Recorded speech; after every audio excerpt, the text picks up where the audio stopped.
All right, so you may be wondering, how do you get started as a real estate or as an investor or investing in alternative assets? I talked with over 1,500 investors one-on-one, and a lot of things come up. I just don't know quite how to get going. I don't know how to get started. What's step 1, 2, and 3? And it feels a little bit daunting, kind of looking at these deals and analyzing them and figure out how you're going to fit into it.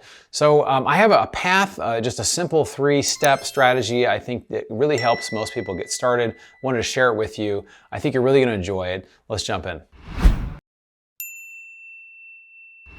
All right, so my name is Bronson Hill. I'm the CEO of Bronson Equity. We've got over $200 million in multifamily assets, such as the one behind me here. We also do ATM machines, car washes, oil and gas deals, and we've raised about $35 million from retail investors, just like you.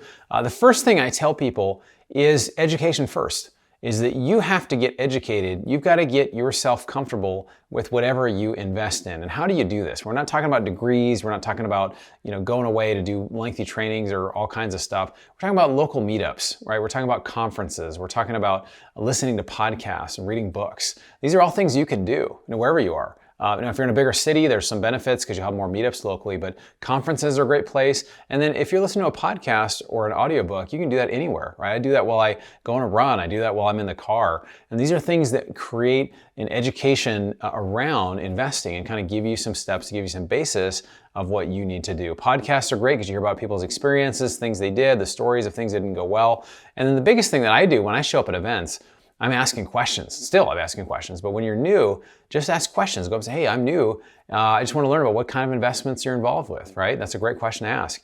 And then a better question, even kind of down the road, is, well, tell me, is there anything that you would do differently? Is there any mistakes you made or serious challenges that you faced? And sometimes those stories will lead to like, oh, well, let me tell you, this is where I lost a bunch of money, right? And those are great stories to hear because it said a wise man learns from their own mistakes, but a genius will learn from the mistakes of others. And this gives you the opportunity to learn from other people and just figure out, okay, what's going on out there? What are people learning from? What's happening? And one of the most powerful relationships you can have, particularly as a passive investor, is other passive investors, right? Not people that operate deals. Now, we operate deals, so if I share information with you, it's always gonna be a little biased just toward our stuff. I mean, I wanna help you, but it's gonna be biased towards us really, getting people into our deals and doing that. But if you talk to another passive investor, they're just out there trying to do the same thing you are. They're trying to make money. They're trying to get cash flow. They're trying to develop. So you got to get clear on what your goals are. Are you looking for cash flow? Are you looking for tax reduction? Are you looking for appreciation? Are you using retirement accounts? What are you trying to do? And then, really, how are you finding out about these deals, right? So this also comes through education. As you're listening to podcasts, as you're going to events, you're going to hear about deals. You're going to hear about people that have, companies that do this. So you want to get on their list. We have a list where people join our list and hear about our deals and multifamily, oil and gas, other types of alternative assets. And so we share those deals with our prospective investors, so people hear that stuff. Now, from there, what you do is basically you will review 5 to 10 deals. Now, why 5 to 10? Well, if it's only 1 or 2, you're not really seeing enough deals, and if it's more than 5 or 10, then you're just it can be daunting. You're in analysis paralysis. You're not actually, you're seeing too many deals, right? So look at 5 to 10 deals. You've gotten on those investor lists. Join those webinars. A lot of these deals will have webinars that come up. You can ask questions, and then after 5 to 10 deals, you'll kind of learn what you're looking for. Now, this is my really 3-stage way of analyzing any deal, no matter what the asset class is. I've got a book coming out called Fire Yourself, and it basically is how to replace your working income with passive income in 3 years or less. So no matter what the area is, whether it's ATMs or car washes or multifamily or self-storage, there's 3 steps to every deal. The first one is, you can see from this chart, the market, then you have the operator, and then you have the deal. So you start with the top where it's the largest thing, which is the market. So if you buy in the right market, when I say market, it could be a geographic market. We buy in Jacksonville, Florida. We love that area. There's population growth there, job growth, income growth. We love, love, love being in that market.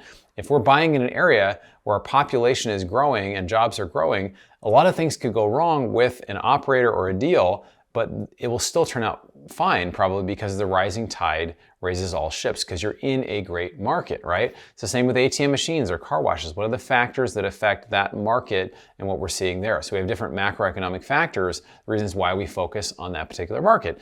Now, these typically come to you in reverse order. Usually if somebody sends you a deal, then you have to say, well, does this fit within the market that I'm interested in? And is the operator someone that I like? So after you've analyzed what the market is, then you look at the specific operator, right? You'll say, well, who is this operator? What are they doing? What's their experience? What's their track record? Have they had any exits? Have they had any completed investment cycles, they can say, hey, look at our performance over here.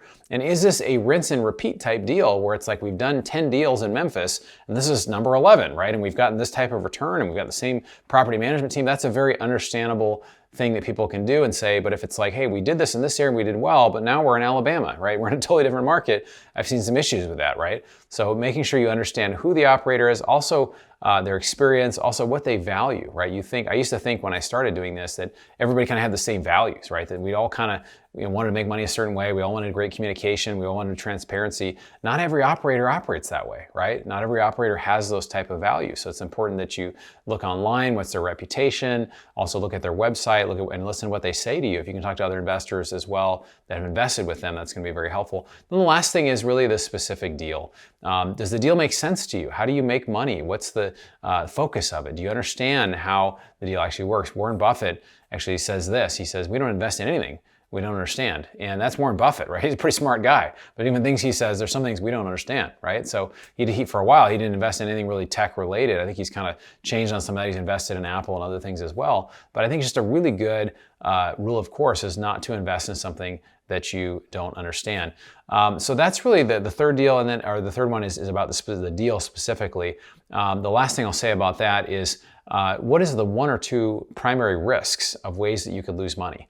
And every deal, no matter what the asset, has one or two primary risks. If you don't understand what those risks are, then you need to keep looking or move on because you just probably don't understand the deal well enough, right? And that's a good question to ask the operator as well. Hey, what's the primary risk of this? And if they don't give you a primary risk, oh, it's just gonna all go great.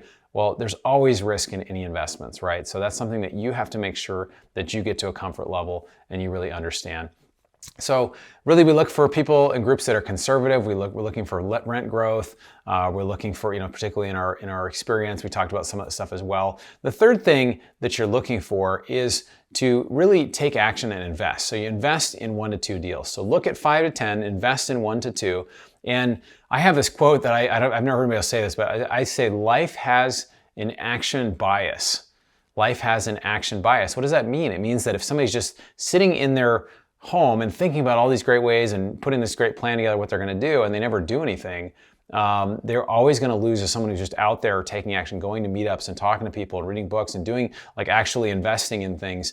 The person who's taking action is always going to learn more. So be a person of action, right? And I would say a way to do this is to give yourself a deadline. Maybe make it 60 days or less. Say in 60 days, I'm going to invest in 1 deal, and tell your buddy, that you're talking with, hey, if I don't do this, I'll give you $500 or something. And then you'll actually invest in it, right? You'll actually find one to invest in. And so I pay attention when I'm invested, and I think for you will pay attention. And some of the best learning you can have is to actually get invested into a deal. Now, instead of stressing over it too much, I've had over 1,500 one-on-one phone calls with high net worth investors. And one call comes out, it comes to mind, a physician, net worth of about $5 million, owned his own practice, never invested in anything except for stocks and bonds through his money kind of financial advisor. And I just said, if you just invest in 1 deal, you put 50 to 100K in 1 deal or 2 deals, that's a very small amount of somebody's net worth. Typically that's 1 to 2% of someone's net worth. It's not a lot of money. You get some experience. And then what happens is it's like a muscle. Over time, it's like a muscle you didn't even know you had. You ever been so sore before and you're like, man, I'm sore in places I didn't even know I had that muscle, right? But over time, if you keep doing it, you'll be like, oh, I'm feeling pretty strong. I'm getting stronger. And that's how it is with this. It's like something you get comfortable with over time. And I've watched many investors when they're starting out go from, I don't know. And then they invest and they're like, oh, actually, this is actually kind of cool, and I get cash flow, and there's appreciation, I get tax benefits, it's pretty great. And then they start to look and see how they can roll some of their other investments into doing more deals that are like this. So, and that's just a rinse and repeat over time. As you do it, you'll grow, you'll get better at it. So the conclusion is no one cares about your investments like you do. And so you need to invest in yourself, educate yourself, learn, grow, go to meetups, read books, do all the stuff. And as you invest, you'll pay attention and you'll learn. So it's just really taking the action and doing it. And this quote from Mark Twain says that. He says, the secret to getting ahead is getting started, right? So just taking that first step is always the hardest, right? So the journey of 1,000 miles starts with what? The first step, right? Just taking that first step. I want to share this video with you, which is about multifamily investing, just some of the opportunities and challenges that are there. Check it out up here. And if you haven't joined our investor club, I encourage you to join it. We're doing deals in multifamily, in oil and gas, ATM machines and car washes, among other things. You can check it on the link below or go to bronsonequity.com. We'll set up a call with you, start a relationship, get to know you a bit and see if it's a good fit to work together. And if you enjoyed this video, please consider sharing it with someone else. Subscribe to this video and set your alerts so you don't miss future videos from us. Thanks for taking the time to educate yourself. Look forward to seeing you on the next video.